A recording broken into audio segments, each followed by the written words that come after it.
Points table पे देखें, बांग्लादेश 0.373, ये हो गए -1.78 बिकॉज उनके 335, इनके 245। 275 पे होते हैं तो ये शायद उसके बराबर होते हैं। फिर जब श्रीलंका के खिलाफ जीतना तो है इन्होंने, वरना तो टूर्नामेंट से बाहर हो जाएंगे।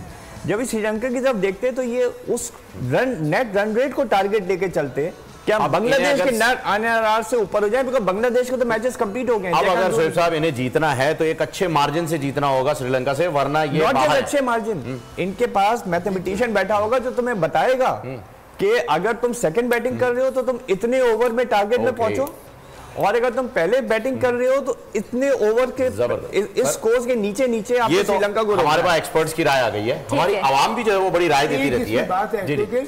देखिए, अफगानिस्तान की एक बात साथ एक है प्रॉब्लम, कहूँगा इसको, टैलेंट है, टेक्निक नहीं है।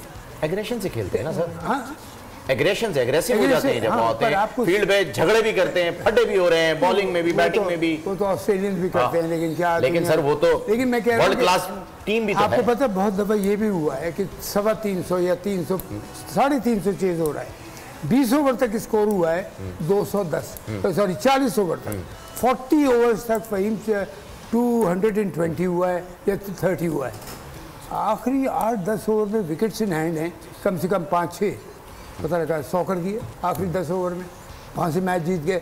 ये भी एक प्लानिंग होती है कि हम, वो कहते हैं ना स्लोली एंड स्टेडी, एब्सोल्युटली। हाँ, तो ये अपनी अपनी प्लानिंग होती है, लेकिन इनके साथ भी मैंने देखा है कि ये लोग, इनकी प्लानिंग में मुझे वो प्लानिंग नज़र नहीं आती कि अभी संभाल के चलना है फिर पकड़ना है, अभी संभाल के चलना है फिर पकड़ना है। बेसिकली आधे रास्ते जाके कंफ्यूज हो गए। नबी ने जो उठा के शॉट मारा, जो राशिद खान ने स्काई किया, वो शॉट बनते नहीं थे, with so many overs left. बिल्कुल ऐसे आप 275 280 तक तो जाते, फिर देखा जाता। सब्सक्राइब करें और बेल दबाएं ताकि कोई खबर रह न जाए।